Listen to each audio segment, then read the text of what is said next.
अराम देश के राजा का नामान नामक एक बड़ा सेनापति था जिसे कोढ़ हुआ था।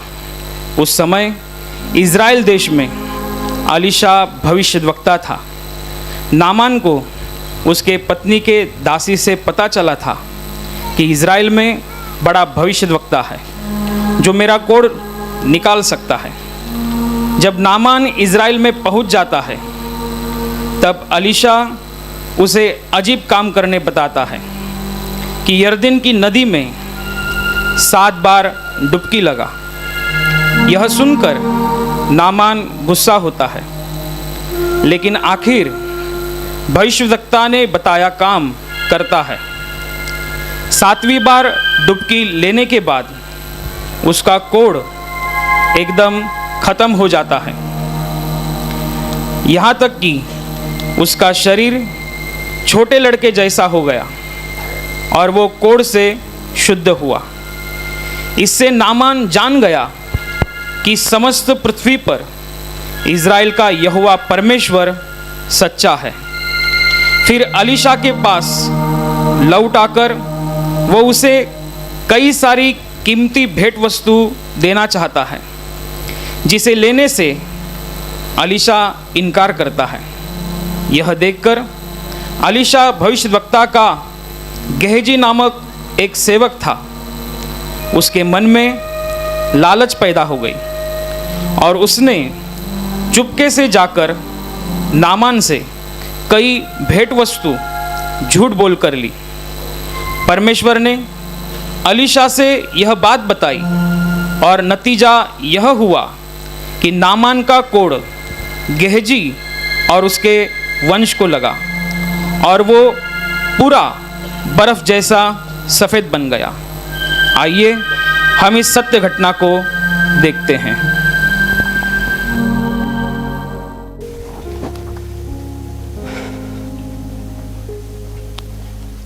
सैनिकों, मेरे वस्त्र निकालो। ठीक है स्वामी।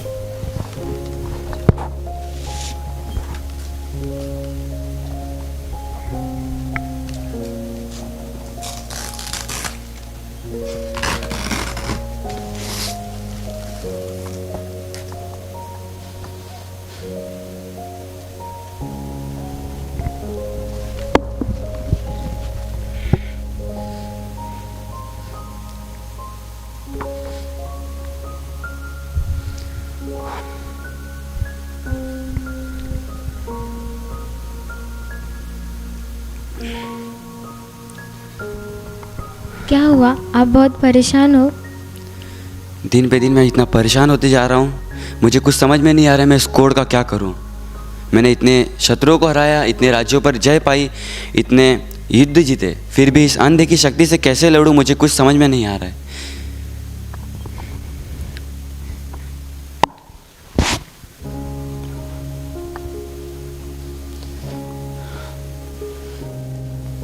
क्या हुआ? तुम इतनी परेशान क्यों हो? तुम्हें तो पता ही है तुम्हारे स्वामी को कोढ़ हो चुका है और इस वजह से वो अभी परेशान है। यदि मेरा स्वामी शोमरोन के भविष्यवक्ता के पास होता, अवश्य ही वो अपने इस कोढ़ से चंगा हो जाता। क्या सच में ऐसा हो सकता है? मैं तुमसे सच कहती हूँ। ऐसा उसने क्या कहा जिससे तुम इतनी चकित हो गई? ये कहती है यदि आप शोमरोन के भविष्यवक्ता के पास होते तो वो तुम्हारे कोढ़ को अवश्य ही चंगा कर देता।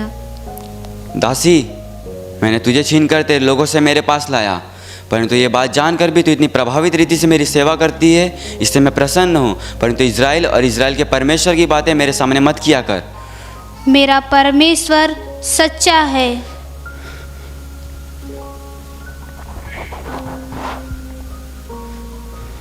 इस कोढ़ का मैं क्या करूँ? मेरी दासी इतनी विश्वास से कह रही है तो मुझे एक बार जाकर देखना चाहिए। सैनिकों, मेरे वस्त्र लाओ क्योंकि हमें राजा के पास जाना है। ठीक है।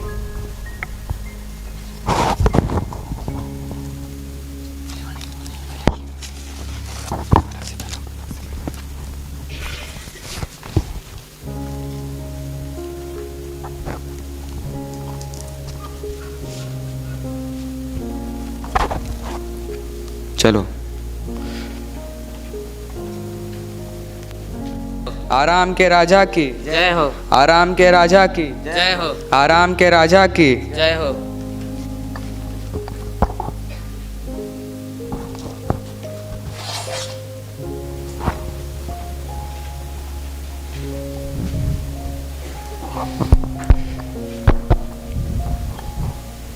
आराम के राजा की जय हो।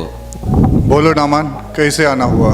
स्वामी, आपको तो पता ही है कि मुझे कोढ़ हुआ है, परंतु मेरी दासी कहती है कि मेरा स्वामी अगर शमरोन के भविष्यवक्ता के पास होता तो वह उसे अवश्य चंगा करता। स्वामी, मुझे इज़राइल जाने की आज्ञा दे कि ये बात सच है कि झूठ, इसका मैं पता लगा सकूं। नामान, इज़राइल हमारा शत्रु है और तुम शत्रु के पास जाने की बात कर रहे हो, ये मैं बर्दाश्त नहीं कर सकता।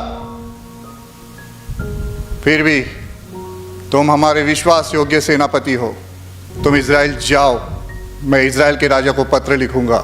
रुको मंत्री, जो बातें मैं बोलता वो लिखो। मैं मेरे सेनापति को तुम्हारे पास भेज रहा हूं कि तुम उसके कोढ़ को दूर करो। ये लीजिए महाराज। ये लो नामान, और तुम इज़राइल जाओ और जल्दी आओ, ठीक है?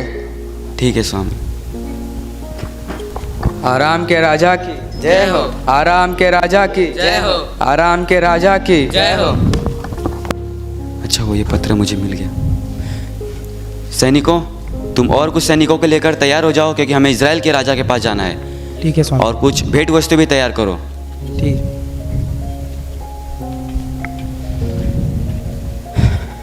अब मैं जाके पता लगा सकता हूँ कि सैनिकों आ सचमुच जाओ। इज़राइल में भविष्यवक्ता है क्या।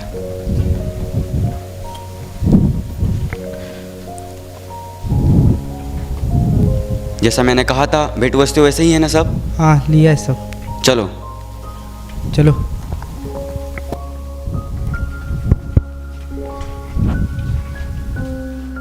इज़राइल के राजा की, इज़राइल के राजा की, इज़राइल के राजा की, इज़राइल के राजा की, इज़राइल के राजा की, इज़राइल के राजा की।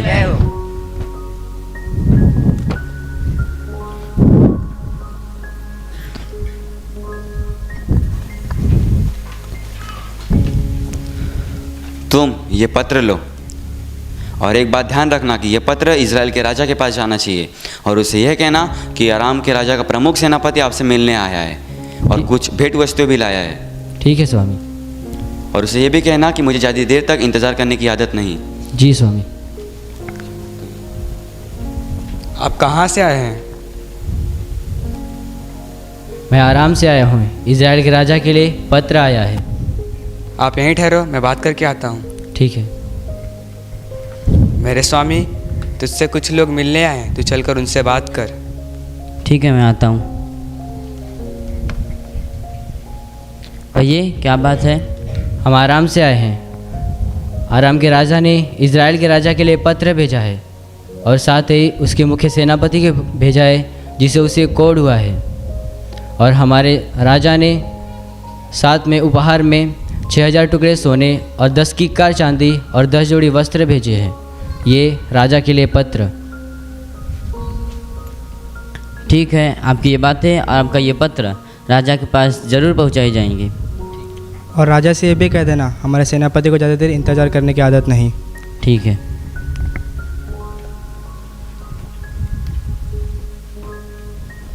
इज़राइल का राजा चिरंजीवी रहे। बोलो मंत्री जी, क्या समाचार है? महाराज, आराम से कुछ लोग आए हैं। किस लिए? वे कहते हैं कि हमें आराम के राजा ने भेजा है और उसने अपने प्रमुख सेनापति को आपके पास भेजा है। आराम का राजा, प्रमुख सेनापति, ये बात कुछ समझ में नहीं आ रही है। इस तरह से क्या हो सकता है? क्या हुआ महाराज, आप बड़े परेशान और चिंतित हैं? मुझे ये समझ में नहीं आ रहा है कि आराम के राजा ने अपने सबसे प्रतिष्ठित और शूरवीर सेनापति को इस तरह यहाँ पर क्यों भेजा? क्या वो युद्ध की योजना बना रहा है? क्या उसके सिपाही जंगल में छुपे उसके आदेश का इंतजार तो नहीं कर रहे ताकि वो हमारे शहर में आसानी से घुस आए? नहीं, ये मैं होने नहीं दूंगा। मैं अपने देश और शहर की सुरक्षा करूंगा, ये मैं होने नहीं दूंगा, किसी भी हालत में होने नहीं दूंगा। पर महाराज वो अपने सिपाहियों के साथ, अपने नौकरों के साथ बड़े उपहार लेकर आया है। उपहार? कौन सा उपहार? वो आपके सम्मान में 10 की चांदी और 6000 टुकड़ा सोना और 10 जोड़े वस्त्र भेंट लाया है। और इसने ये पत्र आपके लिए भिजवाया है। पत्र? जी महाराज। और हमारे लिए? जी। इसे पकड़ो।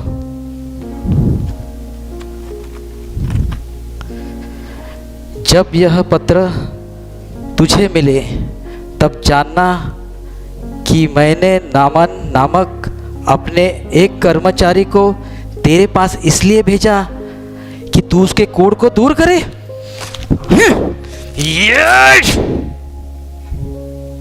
बेवकूफ है वो आराम का राजा, जो पत्र लिखकर मुझे बता रहा है, मुझे कह रहा है कि मैं उस कोढ़ी को चंगा करूं। क्या मैं परमेश्वर हूं जो जीवन दे सकता है और जीवन ले सकता है? नहीं, ना मैं जीवन दे सकता हूं न जीवन ले सकता हूं। अब मुझे पूरा यकीन हो गया है कि ये आराम का राजा मुझसे झगड़ा करने की कोशिश कर रहा है और ये मैं हरगिज बर्दाश्त नहीं करूंगा।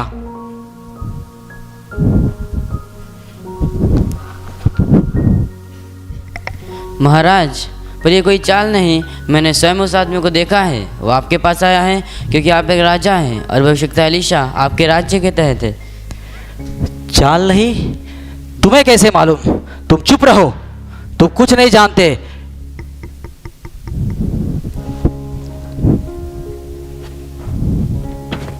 महाराज। ठीक है, चलो आप चले। चले। इज़राइल के राजा की, इज़राइल के राजा की, इज़राइल के राजा की, इज़राइल के राजा की।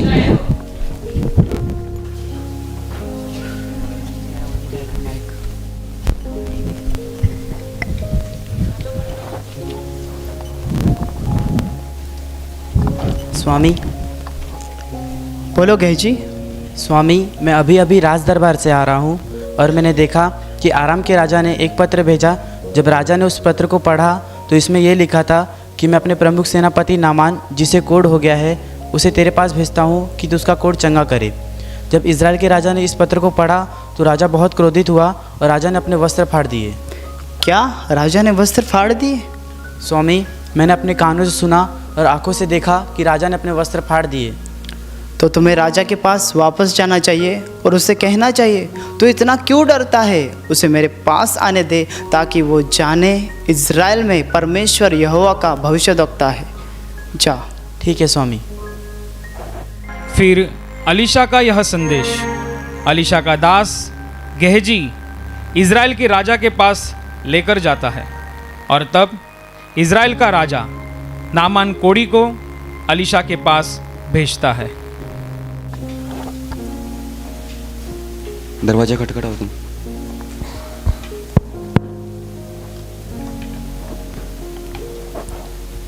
कौन हो आप? क्या एलीशा भविष्यवक्ता तुम ही हो? नहीं, मैं उनका नौकर हूँ। मुझे उनसे ज़रूरी बात करनी है। रुको, मैं स्वामी से बात कर कर आता हूँ। स्वामी। बोलो। बाहर नामान कोढ़ी आया है। उसे जाकर बताओ कि तू यर्दन नदी में जाकर 7 बार डुबकी लगा तो तेरा कोढ़ निकल जाएगा, तेरा शरीर शुद्ध हो जाएगा और तू चंगा हो जाएगा। ठीक है स्वामी। जाओ। भविष्यवक्ता एलीशा यूँ कहता है, तू जाकर यर्दन नदी में 7 बार डुबकी लगा तो तेरा कोढ़ निकल जाएगा और तेरा शरीर शुद्ध हो जाएगा। यह क्या? मुझे लगा वो मुझसे मिलने के लिए बाहर आएगा और अपने परमेश्वर से प्रार्थना करके मेरे कोढ़ के ऊपर हाथ रख के मुझे चंगा करेगा, परंतु वो मुझसे मिलने के लिए बाहर भी नहीं आया और कहता है जाकर यर्दन नदी में 7 बार डुबकी लगा। वो खुद को मुझसे क्या बड़ा समझता है? क्या दमिश्क में अबाना और पर्पा नदी नहीं जिसमें मैं जाकर शुद्ध हो सकता हूं? मैं इतना महान सेनापति होकर वो मुझसे ऐसी बातें कैसे कर सकता है? चलो हम जाकर देख के आए उस यर्दन नदी में इतना क्या खास है। जी स्वामी। जी स्वामी। मुझे अभी भी नहीं समझ में आ रहा है कि मैं क्या करूं। उसने मेरे से ऐसी बात कैसे की? मुझे देखना तक वो नहीं चाहता। स्वामी, आप इतने बड़े सेनापति होकर आपसे मिलने भी नहीं आया। उसने आपके साथ ऐसा क्यों किया? मैंने उससे राजा से मिलने के लिए भेंट वस्तु लाई, फिर भी वो मुझे देखने से भी इनकार करता है। स्वामी, भविष्यवक्ता एलिशा ने अगर आपको इससे कुछ कठिन काम करने को कहा होता तो क्या आप उसे नहीं करते? आपको तो सिर्फ इस साधारण यरदन नदी में 7 बार डुबकी लगाने को कहा है। हो सके उसकी बात मानने से वो इज़राइल का यहोवा तुम पर दया करे और इस कोढ़ से तुम्हें चंगा कर दे। ठीक है,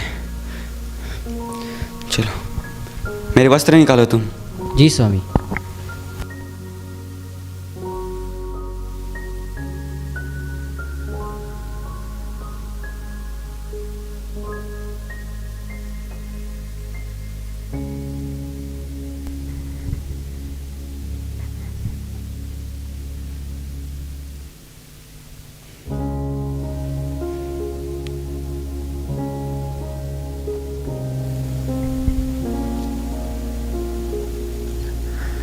एक,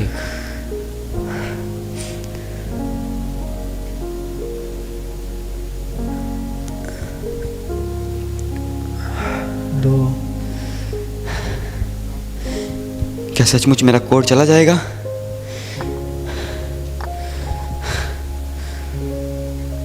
क्या ऐसा हो सकता है? अभी ऊपर वाला ही जानता है। 3।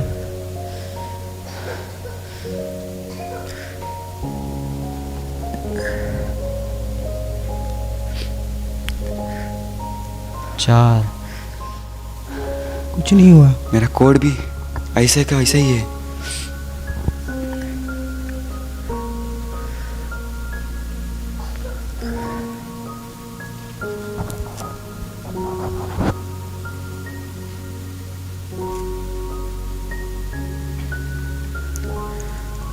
पाँच।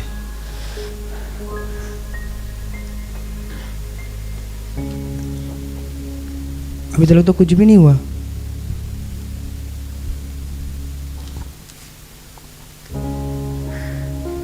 6। मुझे अभी भी कुछ नहीं हुआ। कुछ नहीं। परंतु मेरी दासी तो कहती थी मेरा परमेश्वर महान है, वो आपको चंगा कर सकता है। सचमुच वो अगर परमेश्वर रहेगा तो मुझे जरूर चंगा करेगा। सच में वो इज़राइल का यहोवा सच्चा रहेगा तो जरूर उसे चंगा करेगा।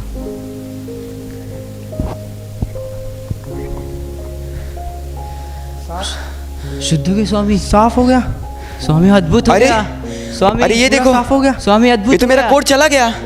स्वामी आप अरे ये चंगे हो देखो, गए। सच में मेरा कोढ़ चला आप गया। चंगे हो गए स्वामी। स्वामी आप अरे चंगे हो गए। ये तो चमत्कार हो गया। साफ हो गया पूरा। ये तो जैसे उसने कहा था वैसा ही हुआ। हाँ। उसने कहा था 7 बार डुबकी लगा तो तू चंगा हो जाएगा। हाँ स्वामी। तो चंगे हो गए। सचमुच मैंने जान लिया इज़राइल का परमेश्वर महान है। महान है। सचमुच उसने मुझे चंगा कर दिया। चलो उसे हम बताएं कि उसने मुझे चंगा कर दिया। मेरे वस्त्र लाओ। जी स्वामी। चलो, सचमुच में चंगा हो गया। चलो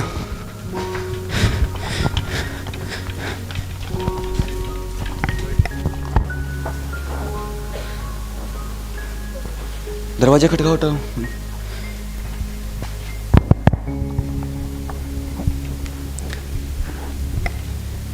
क्या आप ही एलीशा भविष्यवक्ता हो? हाँ मैं हूँ। स्वामी मैं नामान, जैसा आपने कहा था कि तू जाकर 7 बार डुबकी लगा तो तू अवश्य चंगा हो जाएगा। स्वामी जैसा आपने कहा वैसा ही हुआ। देखो मैं सचमुच चंगा हो गया। स्वामी अब मैंने जान लिया कि समस्त पृथ्वी पर इज़राइल के परमेश्वर को छोड़ और कोई परमेश्वर नहीं। स्वामी अब मेरी आप ये छोटी सी भेंट ग्रहण करें। यहोवा जिसके सामने मैं उपस्थित रहता हूँ उसके जीवन की शपथ मैं तुझसे कुछ भी भेंट नहीं स्वीकार करूँगा। स्वामी आप थोड़ा तो लीजिए। नहीं, बिल्कुल नहीं। स्वामी मुझे इस भूमि की 2 खर्चे मिट्टी लेके जाने की आज्ञा दें कि मैं आगे से यहोवा को छोड़ और किसी को भी होम बलि या मेल बलि नहीं चढ़ाऊंगा। स्वामी इस देश की मिट्टी क्यों चाहते हैं? इस देश की मिट्टी इसलिए चाहते हैं वे आराम देश में इज़राइल के यहोवा की वेदी बनाएंगे और आज से उसी की उपासना और उसी की आराधना करेंगे। अच्छा ये बात है। ठीक है, कुशल से जा। ठीक है मेरे स्वामी। चलो सैनिकों। जी स्वामी। स्वामी मुझे लगा नहीं था आप चंगे हो जाओ। ये देखो सचमुच मैं चंगा हो गया। अरे मेरे उस स्वामी इज़राइल ने के तो उस परमेश्वर ने आराम मुझे नामान से चंगा कुछ कर दिया भी नहीं। इतना सारा सोना चांदी, इतने सारे वस्त्र उसने लाए थे, उससे कुछ भी नहीं लिया। मैं एक काम करता हूँ, मैं अपने स्वामी के नाम से झूठ बोलकर उस नामान से कुछ ना कुछ तो ले लेता हूँ।